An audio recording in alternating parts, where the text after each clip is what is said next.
उत्पत्ति की पुस्तक 23वां अध्याय। इस अध्याय में आप देख पाएंगे कि अब्राहम की पत्नी सारा की मृत्यु हो जाती है और अब्राहम अपनी पत्नी को गाड़ने के लिए कनान देश में भूमि खरीदता है।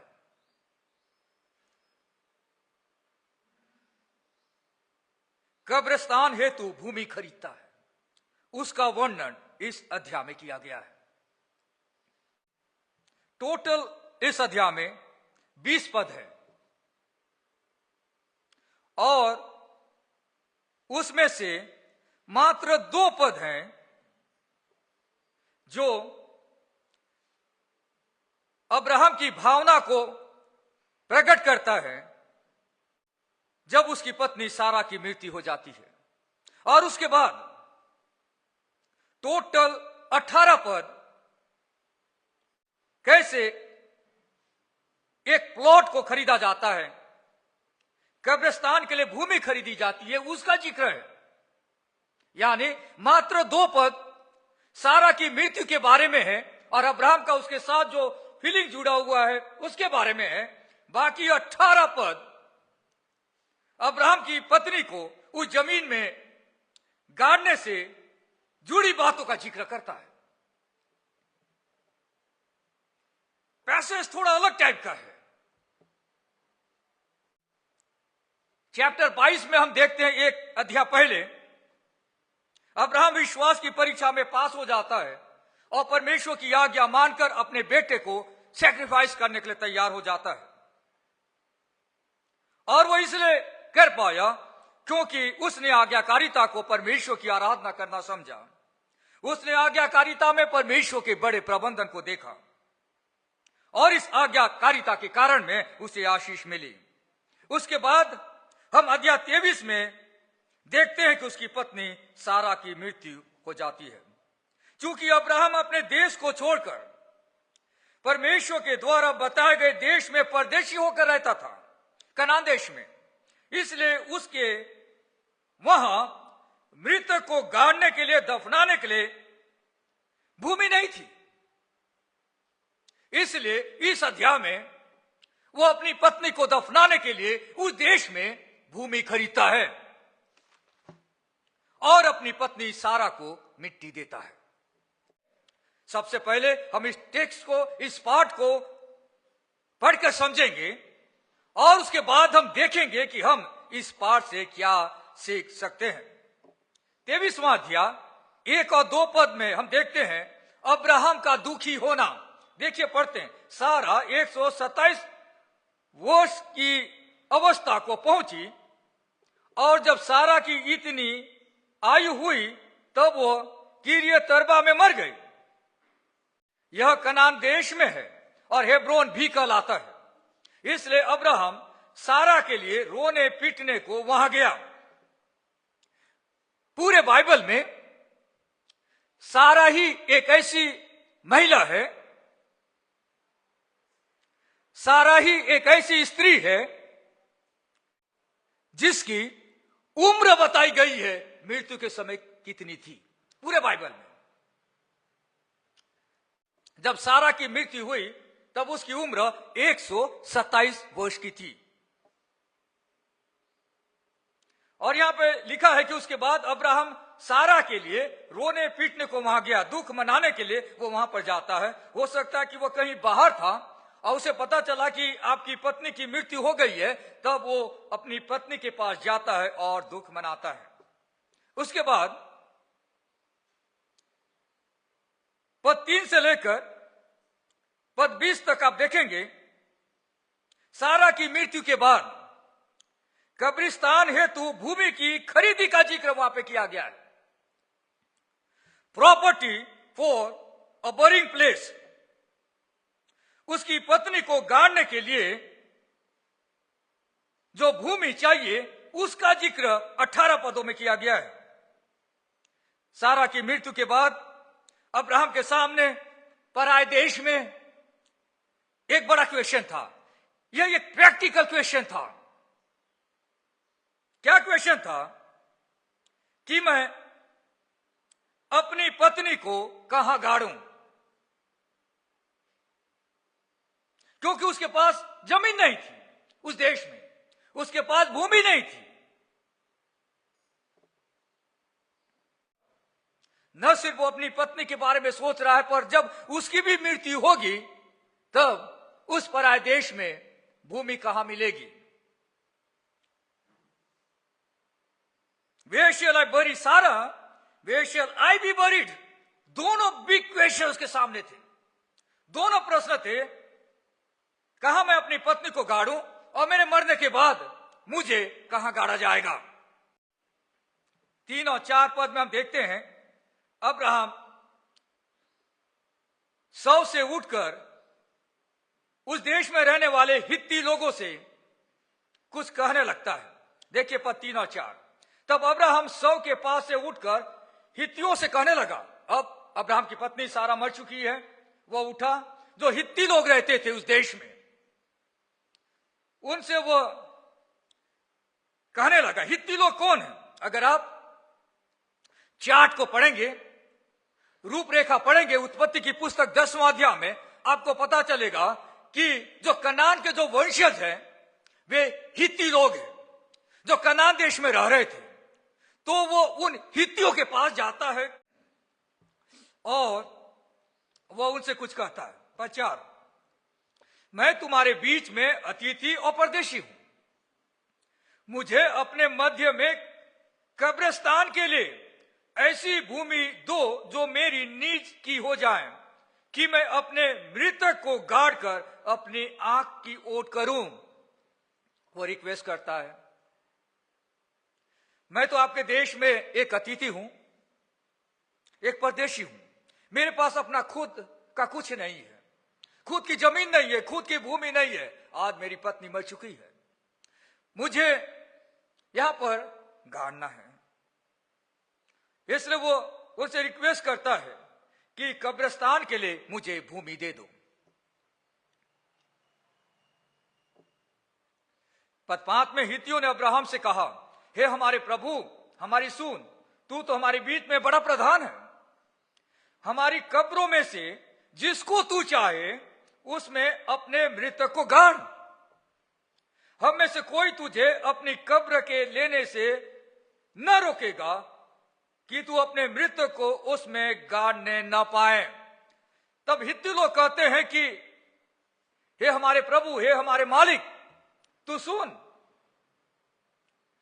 हमारे पास बहुत सारे कब्र हैं, तू किसी भी कब्र का इस्तेमाल कर और अपनी पत्नी को वहां पे तू गाड़ दे। वो उनसे कहता है कि मैं आपके बीच में अतिथि और परदेशी हूं। अतिथि मतलब क्या है? दूसरे जगह से आया हुआ व्यक्ति। परदेशी जो दूसरे देश से आया हुआ है और उसके पास कोई लीगल राइट नहीं है वहां पे जमीन खरीदने का। इस अवस्था में अब्राहम अभी है, इसलिए वो उनसे रिक्वेस्ट कर रहा है। तब हम आगे पढ़ते हैं कि अब्राहम उसे कहता है कि मुझे किसी के कब्र में नहीं गाड़ना है, मुझे भूमि खरीदनी है और मैं अपनी पत्नी को वहीं गाड़ना चाहता हूं। देखिए पद 7 में अब्राहम कहता है, तब अब्राहम उठकर खड़ा हुआ और हित्तियों के सम्मुख जो उस देश के निवासी थे दंडवत करके कहने लगा, यदि तुम्हारी ये इच्छा हो कि मैं अपने मृतक को गाड़कर अपनी आंख की ओट करूं, तो मेरी प्रार्थना है कि सोहर के पुत्र एप्रोन से मेरे लिए विनती करो कि वह अपनी मकपेला वाली गुफा जो उसकी भूमि की सीमा पर है उसका पूरा दाम लेकर मुझे दे दे, कि वह तुम्हारे बीच कब्रिस्तान के लिए मेरी निज भूमि हो जाए। वह उनसे कह रहा है, क्लेरिफाई कर रहा है कि मुझे गिफ्ट नहीं चाहिए, मैं खरीदना चाहता हूं, मैं भूमि खरीदना चाहता हूं, पैसे देकर खरीदना चाहता हूं, पूरा दाम मैं देना चाहता हूं। और वो रिक्वेस्ट करता है कि वो जो गुफा है, मकपेला वाली गुफा, पहले जमाने में लोग गुफा पे मृतक को रखा करते थे तो वह कहता है कि यह गुफा मुझे दे दो, मैं अपनी पत्नी को वहां पर रखूंगा। तब 10 पद से लेकर 18 पद तक लीगल ट्रांसैक्शन होता है, मतलब सेल डीड बनता है। अगर आप कोई जमीन खरीदते हैं तो आप देखेंगे उसका रजिस्ट्री होता है, रजिस्ट्री को सेल डीड कहा जाता है। मतलब आपने जमीन लीगली खरीदा तो उसका पेपर बनता है। तो 10 पद से लेकर 18 पद तक जमीन का लीगल तरीके से ट्रांसफर होता है, उसका वर्णन किया गया है। उस समय के कल्चर के हिसाब से जमीन कैसे बेची जाती थी उसका वर्णन यहां पे किया गया है। आइए हम पढ़ते हैं। एप्रोन जो व्यक्ति था वो वहीं पर था जिसकी जमीन की मांग अब्राहम ने की थी। पर 10 में लिखा, एप्रोन तो हित्तियों के बीच वह बैठा हुआ था, इसलिए जितने हित्ती उसके नगर के फाटक से होकर भीतर जाते थे उन सबों के सामने उसने अब्राहम को उत्तर दिया। पहले जमाने में जो नगर होता था, गेट बनता था, फ्रंट में गेट में शहर के सज्जन और अधिकारी बैठा करते थे, और जो भी डिस्कशन होता था, जो भी कानून की बातें हुआ करती थी उस गेट पे हुआ करती थी, क्योंकि उस गेट पर सारे लीगल मैटर हैंडल किए जाते थे। समाज के बुजुर्ग, समाज के सामान्य लोग, गांव के सामान्य लोग उस गेट पर बैठा किया करते थे और वहां पे लीगल वे पे सारे मैटर को सेटल किया जाता था। तो यहां पर जो एप्रोन था वो भी उसी नगर के फाटक के पास बैठा हुआ था। वह कहता है पद 11 में, हे मेरे प्रभु ऐसा नहीं, मेरी सुन, वो भूमि मैं तुझे देता हूं और उसमें जो गुफा है वो भी मैं तुझे देता हूं। अपने जाति भाइयों के सम्मुख मैं उसे तुझको दिए देता हूं, अतः अपने मृतक को कब्र में रख। वो राजी हो जाता है, जिसकी जमीन की वो मांग कर रहा था वो राजी हो जाता है। तब अब्राहम ने उस देश के निवासियों के सामने दंडवत किया और उनके सुनते हुए एप्रोन से कहा, यदि तू ऐसा चाहे तो मेरी सुन, उस भूमि का जो दाम हो वो मैं देना चाहता हूं, उसे मुझसे ले ले, तब मैं अपने मृतक को वहां गाड़ूंगा। अब्राहम कहता है कि उसका जो भी रेट है वो रेट मैं तुझे दूंगा, उसके बाद मैं अपनी पत्नी को वहां पे गाड़ूंगा। एप्रोन ने अब्राहम को यह उत्तर दिया, हे मेरे प्रभु मेरी बात सुन, उस भूमि का दाम तो 400 शेकेल रुपया है, पर मेरे और तेरे बीच में यह क्या है, अपने मृतक को कब्र में रख।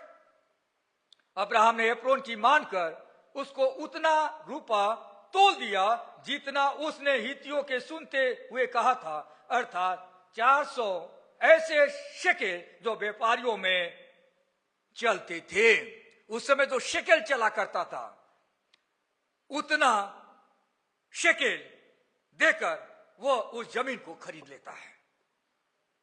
और उसके बाद हम देखते हैं पद 17 में, इस प्रकार एप्रोन की भूमि जो ममरे के सम्मुख मकपेला में थी वो गुफा समेत और उन सब वृक्षों समेत भी जो उसमें और उसके चारों ओर सीमा पर थे, जितने हित्ती उसके नगर के फाटक से होकर भीतर जाते थे, उन सबों के सामने अब्राहम के अधिकार में पक्की रीति से आ गई। इसके पश्चात अब्राहम ने अपनी पत्नी सारा को उस मकपेला वाली भूमि की गुफा में जो ममरे के अर्थात हेब्रोन के सामने कनान देश में है मिट्टी दी। इस प्रकार वह भूमि गुफा समेत जो उसमें थी हित्तियों की ओर से कब्रिस्तान के लिए अब्राहम के अधिकार में पक्की रीति से आ गई। सेल डीड कंप्लीट हो गया। यह है आज का पाठ।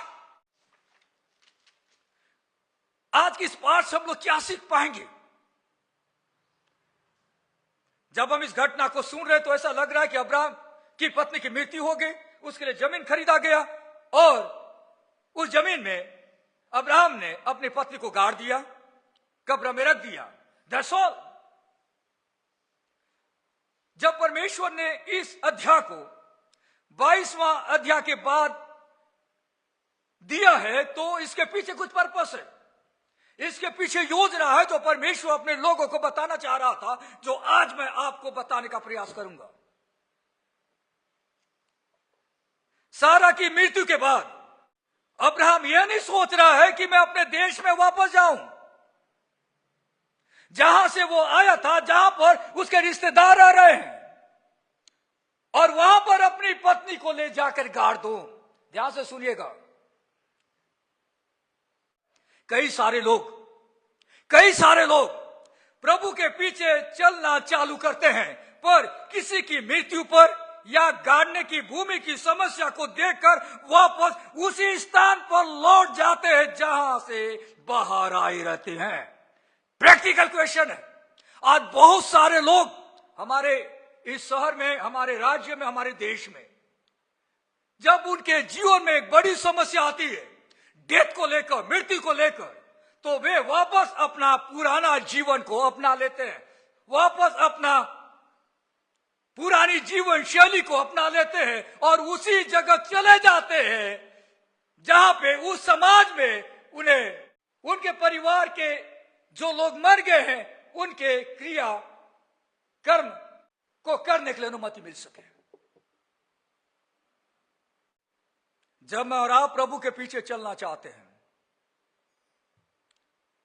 तो हम पूरे मन से चलते हैं। हमने अपने पास को वहीं पर रख दिया है जहां पर रहना है। हम अपने पास में नहीं जा सकते। हमने प्रभु को ग्रहण किया। प्रभु ने कहा कि मैं तुझे आगे लेकर जाऊंगा, मैं तुझे आगे का रास्ता दिखाऊंगा, अब तेरा जीवन बिल्कुल अलग है। लेकिन जब समस्या आती है, या मेनली जैसे अब्राहम के केस में हुआ, ऐसी समस्या आती है, तो भी मुझे वापस नहीं जाना है, परमेश्वर उपाय करेगा। दूसरी बात, सारा की मृत्यु के बाद अब्राहम ने वहां पे प्रॉपर्टी खरीदी, बरियर प्लॉट खरीदा, जानकर कि एक दिन यह पूरी भूमि, पूरा कनान देश उसके वंशज का होगा।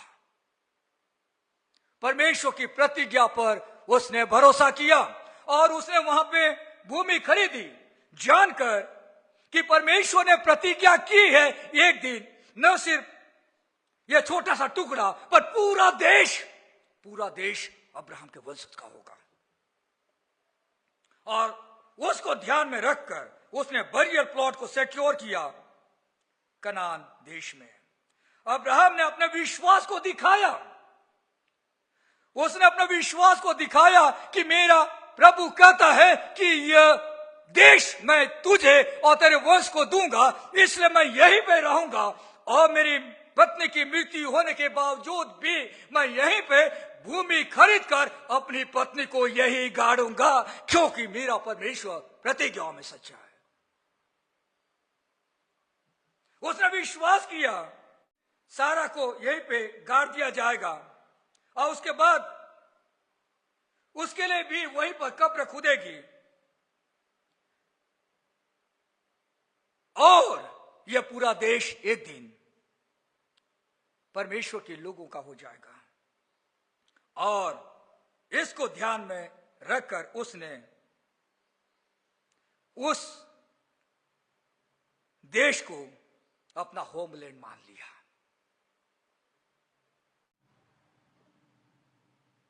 अब्राहम ने विश्वास किया परमेश्वर की प्रतिज्ञा सच्ची है, और उसने वहां पर इन्वेस्टमेंट किया कनान देश में, और वो उसका बहुत बड़ा इन्वेस्टमेंट था, एक परचेस था जो उसने किया। नए नियम की भाषा में अगर हम कहें तो उसने स्वर्ग में धन इकट्ठा किया। हम उस जगह में अपने धन को लगाना है जो हमारे भविष्य की योजना में सहायक सिद्ध होगा।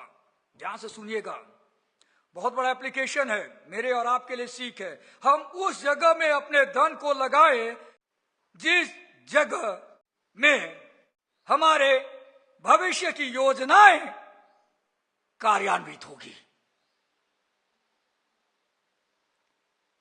वहां पर धन लगाएं जहां पर भविष्य में सेवकाई में आपका इन्वेस्टमेंट मददगार होगा।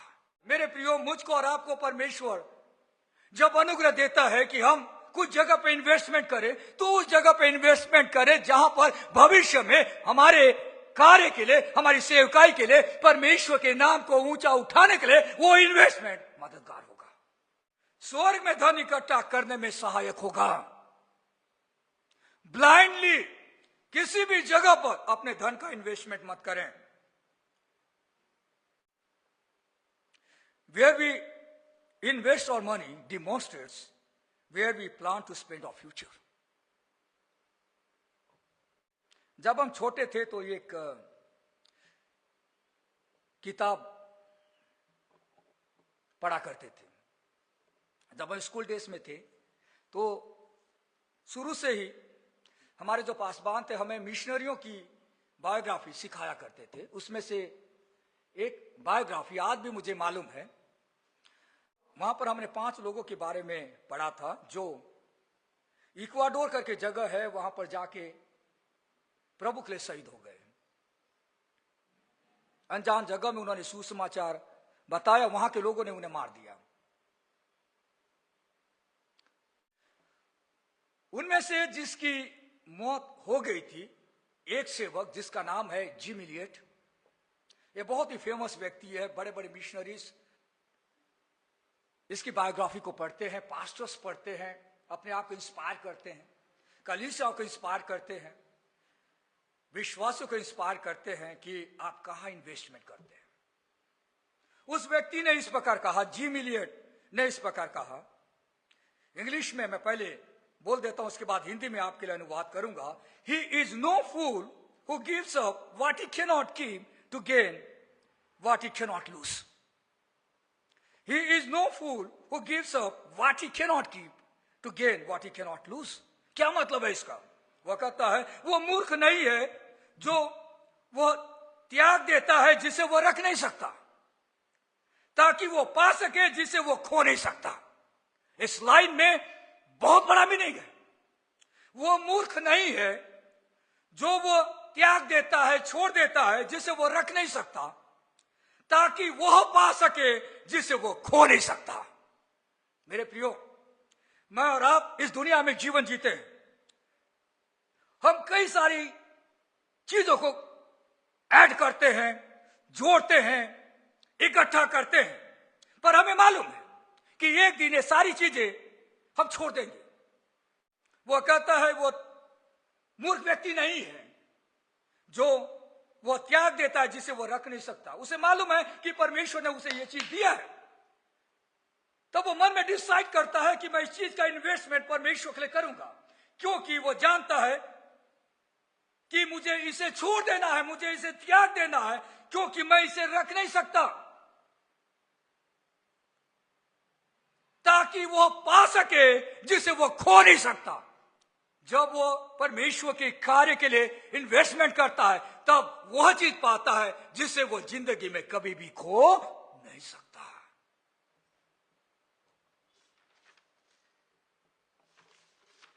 हम उस जगह में अपने धन को लगाना है जो हमारे भविष्य की योजना में सहायक सिद्ध होगा। तीसरी बात, जब इस पुस्तक को मूसा लिख रहा है, पहली 5 पुस्तकों को मूसा ने लिखा है, और कब लिखा? जब वे जंगल से होकर गुजर रहे थे। उस दौरान परमेश्वर ने मूसा के जरिए इस्राएली प्रजा को आज्ञा दी थी, और पहली 5 किताबें मूसा के द्वारा लिखी गई। और हम जानते हैं कि उत्पत्ति, निर्गमन, लेव व्यवस्था, गिनती और व्यवस्था विवरण मूसा के द्वारा लिखी गई। और उसके बाद हम पढ़ते हैं व्यवस्था विवरण के आखिरी चैप्टर्स में मूसा की मृत्यु हो जाती है, और उसके बाद यहोशू के लीडरशिप में इस्राएली लोग कनान देश में एंट्री मारते हैं और कनान देश को कब्जे में ले लेते हैं। तो आप कॉन्टेक्स्ट को समझिएगा। जब मूसा यहां पर इस घटना को लिख रहा है, तब वह उस समय के इस्राएली लोगों को बताना चाह रहा है। क्या बताना चाह रहा है? वो उनको कह रहा है कि तुम्हारा जो पूर्वज था, तुम्हारा जो पूर्वज अब्राहम था, उसने विश्वास से कनान देश में भूमि का टुकड़ा खरीदा था। उसे मालूम था कि यह देश परमेश्वर उसके वंशज को यानी इस्राएली प्रजा को देने वाला है। आज हम उस कनान देश में एंट्री मारने वाले हैं। अब हमें विश्वास है कनान देश में एंट्री मारना है और कनान देश को जीत लेना है, क्योंकि वो भूमि परमानेंटली हमारी होने वाली है। इस प्रकार मूसा इस घटना के द्वारा इस्राएली लोगों को जो जंगल में चल रहे थे उनको एनकरेज कर रहा है।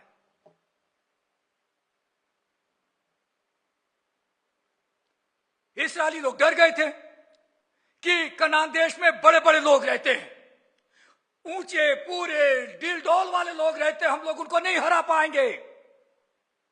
तब इस वचन के द्वारा मूसा इस्राएली प्रजा को बताना चाह रहा है कि जिस कनान देश में आप लोग जा रहे हो उस कनान देश को देने की प्रतिज्ञा परमेश्वर ने अब्राहम से की थी और अब्राहम ने वहां पे प्लॉट भी खरीदा है।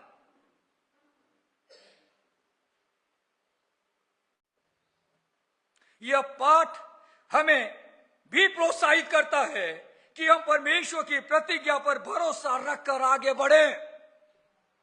हम शैतान और उसकी सेना और हर एक ऐसा समूह जो परमेश्वर की योजना को रोकना चाहता है प्रबल होंगे। मेरे और आपके लिए बड़ा एप्लीकेशन है। जिस प्रकार मूसा इस्राएली प्रजा को एनकरेज कर रहा था, उन्हें बता रहा था कि परमेश्वर की प्रतिज्ञा में देश तुम्हें दिया गया है। कनान देश में रहने वाले जो लोग हैं वे ताकतवर दिख रहे हैं, पर तुम जाओ, तुम जीत लोगे, तुम प्रबल हो जाओगे, कनान देश तुम्हारा हो जाएगा। मेरे प्रियो, यह पाठ हमें भी प्रोत्साहित करता है कि हम परमेश्वर की प्रतिज्ञा पर भरोसा रखकर आगे बढ़ें। हम शैतान और उसकी सेना और हर एक ऐसा समूह जो परमेश्वर की योजना को रोकना चाहता है प्रबल होंगे। और लास्ट बात, जब अब्राहम की पत्नी सारा की मृत्यु हो जाती है तो उस कब्रिस्तान की भूमि में अब्राहम अपनी पत्नी सारा को मिट्टी देता है। कुछ समय के बाद उत्पत्ति अध्याय 25 पद 9 में अब्राहम की मृत्यु हो जाती है। उसी भूमि पर फिर से उसे मिट्टी दी जाती है। फिर कुछ समय के बाद अब्राहम का बेटा इसहाक की मृत्यु होती है, उसे भी उसी भूमि पर मिट्टी दी जाती है, जिसका जिक्र 35वां अध्याय पद 29 में लिखा है। और कुछ समय के बाद रिबका और लिया की मृत्यु होने के बाद उन्हें भी उसी भूमि पर दफनाया जाता है, जिसका जिक्र 49वां अध्याय पद 31 में किया गया है। और उसके बाद उत्पत्ति की पुस्तक आखिरी अध्याय में याकूब के मरने के बाद उसे भी उसी गुफा में दफनाया जाता है। That's the way God works। वे सारे लोग इस बात को जानते थे कि परमेश्वर उन्हें सिर्फ एक छोटा सा टुकड़ा भूमि का नहीं दे रहा है, वह पूरे देश को उन्हें देने जा रहा है। अगर आप पढ़ेंगे इब्रानियों की पत्री 11वां अध्याय 8 पद से लेकर 16 पद तक, आप देख पाएंगे कि कैसे वे इस बात को जान गए थे कि परमेश्वर जो है उन्हें वो देश तो दे रहा है, पर उसके साथ साथ परमेश्वर ने उनके लिए एक और देश तैयार किया है जिसे स्वर्गीय देश कहते हैं। आइए पढ़ते हैं इब्रानियों की पत्री उसका 11वां अध्याय। बहुत ही पावरफुल अध्याय है, बहुत ही पावरफुल। इब्रानियों की पत्री 11वां अध्याय, जो विश्वास के हीरो हैं उनका जिक्र किया गया है। अगर आप वहां पर पढ़ेंगे तो आप देख पाएंगे, जैसे पद 9 में लिखा, विश्वास ही से उसने प्रतिज्ञा किए हुए देश में, पराये देश में परदेशी की समान रहकर इसहाक और याकूब समेत जो उसके साथ उसी प्रतिज्ञा के वारिस थे तंबुओं में वास किया, क्योंकि वह उस स्थिर नींव वाले नगर की बाट जोता था जिसका रचने वाला और बनाने वाला परमेश्वर है। पद 13 में ये सब विश्वास ही की दशा में मरे और उन्होंने प्रतिज्ञा की हुई वस्तुएं नहीं पाई। अब्राहम कभी भी पूरे कनान देश पर कब्जा नहीं कर पाया। नहीं पाई, पर उन्हें दूर से देखकर आनंदित हुए। समझ रहे हैं? दूर से देखकर आनंदित हुए और मान लिया कि हम पृथ्वी पर परदेशी और बाहरी हैं। जो ऐसी बातें कहते हुए प्रकट करते हैं कि स्वदेश की खोज में हैं, और जिस देश में से वे निकल आए यदि उसकी सुधि करते तो उन्हें लौट जाने का अवसर था, पर वे एक उत्तम अर्थात स्वर्गीय देश के अभिलाषी हैं। इसीलिए परमेश्वर कहलाने में उनसे नहीं लजाता, क्योंकि उसने उनके लिए एक नगर तैयार किया है। मैं और आप इस पृथ्वी पर अपने आप को एक अतिथि और परदेशी जानकर जीना है, क्योंकि हमारा स्थायी नगर स्वर्ग में है। यह एक और बहुत बड़ा सीख मेरी और आपके लिए है। हम स्वर्गीय देश में सर्वदा रहेंगे। अब्राहम, इसहाक, याकूब परमेश्वर के लोग जानते थे और उन्होंने विश्वास की आंखों से देख लिया था परमेश्वर की प्रतिज्ञाओं को पूरा होते हुए। इससे वे लोग कहते हैं कि वे स्वदेश की खोज में थे। मेरा और आपका स्वदेश स्वर्ग में है। मेरे प्रियो, हम डुअल सिटीजनशिप होल्डर्स हैं। इस धरती में है, हम इस धरती के नागरिक हैं, पर हम स्वर्ग के भी नागरिक हैं, जिसे डुअल सिटीजनशिप कहा जाता है। हम दो देशों के नागरिक हैं। यहां पे जब तक है हम इस देश के नागरिक हैं, जब हमारी मृत्यु हो जाएगी तो हम स्वर्ग के नागरिक बनेंगे। मेरे प्रिय मित्रों, डेथ, मृत्यु का सामना हर व्यक्ति को करना पड़ेगा। हम इससे भाग नहीं सकते, ना हम इसे पोस्टपोन कर सकते हैं। हमारे बस की बात नहीं कि हम इसे पोस्टपोन करें, आज नहीं तो कल, कल नहीं तो परसों। इंसान के बस की बात नहीं है। यह एक रियलिटी है। जब हमारा समय आएगा तो हम में से हर व्यक्ति मृत्यु का सामना करेगा। मृत्यु हमारा सबसे बड़ा दुश्मन है। पाप के कारण में आज लोग मर रहे हैं, इस शरीर में मर रहे हैं। हर व्यक्ति मरेगा। यीशु मसीह ने जी उठने के बाद डेथ को हरा दिया, पर हम उस विक्ट्री को, उस जीत को हम अभी पूरी रीति से रियलाइज नहीं कर पाएंगे जब तक यीशु मसीह दोबारा इस धरती पर नहीं आ जाता। जब यीशु मसीह दोबारा इस धरती पर आएगा तो जो लोग प्रभु में सो गए हैं वे मृत्यु पर जय पाएंगे और उनके पास वह देह होगा जैसा यीशु मसीह का देह है। टिल दैट, तब तक मुझे और आपको इसी धरती पर रहकर डेथ की रियलिटी को एक्सेप्ट करते हुए हमें आगे बढ़ने की आवश्यकता है। आज बहुत बड़ा मैसेज इस पाठ के द्वारा परमेश्वर मुझे और आपको देना चाहता है।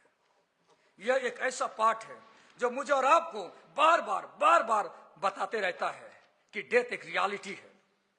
सारा की मृत्यु और अंत क्रिया का वर्णन इस पाठ में किया गया है। सारा की मृत्यु, वो मिट्टी का वर्णन इस अध्याय में किया गया है।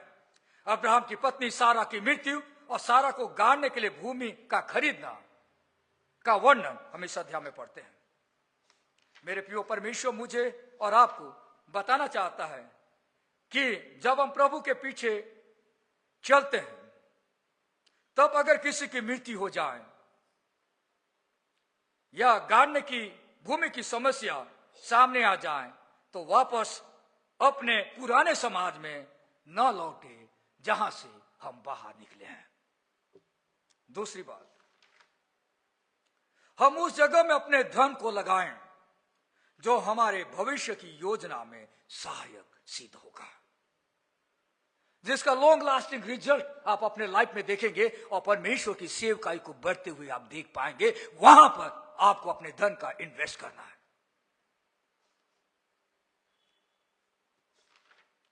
तीसरी बात, यह पाठ हमें प्रोत्साहित करता है कि हम परमेश्वर की प्रतिज्ञा पर भरोसा रखकर आगे बढ़े।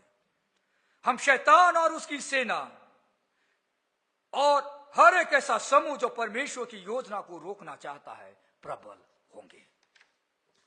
और लास्ट बात, मैं और आप इस पृथ्वी पर अपने आप को एक अतिथि और परदेशी जानकर जीना है, क्योंकि हमारा स्थायी नगर, परमानेंट प्लेस जो है वह स्वर्ग में है। हम स्वर्गीय देश में सर्वदा रहेंगे। जब तक हम इस धरती पर हैं, हम इस देश के नागरिक हैं। पर इसका मतलब यह नहीं है कि हमारे पास सिर्फ एक ही नागरिकता है। हम डुअल सिटीजनशिप होल्डर हैं। हम इस देश के भी नागरिक हैं और हम स्वर्गीय देश के भी नागरिक हैं। जब यीशु मसीह आएगा तो जितने प्रभु पर विश्वास कर इस धरती पर जिंदा है, उस दौरान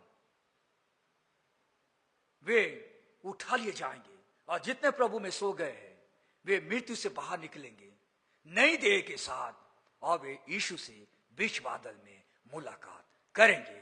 क्योंकि यीशु ने मृत्यु को हरा दिया है, और हर विश्वासी भी एक दिन जब यीशु मसीह आएगा उस दौरान मृत्यु को कंप्लीटली पूरी रीति से हरा देगा।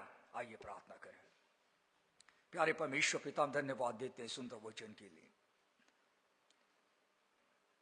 उत्पत्ति की पुस्तक 23वां अध्याय हमारे जीवन की कई बड़ी सच्चाइयों को प्रकट करता है। प्रभु, आप हमारी सहायता और मदद करें कि हम जब इस धरती पर रहते हैं हम अपने जीवन के पर्पस को समझ सकें, आपकी प्रतिज्ञाओं को समझ सकें और पीछे न मुड़ें। चाहे कितनी भी विकट परिस्थिति किसी के भी जीवन में आती है, हमारे ध्यान को हमेशा स्वर्गीय देश की ओर लगाए रखें।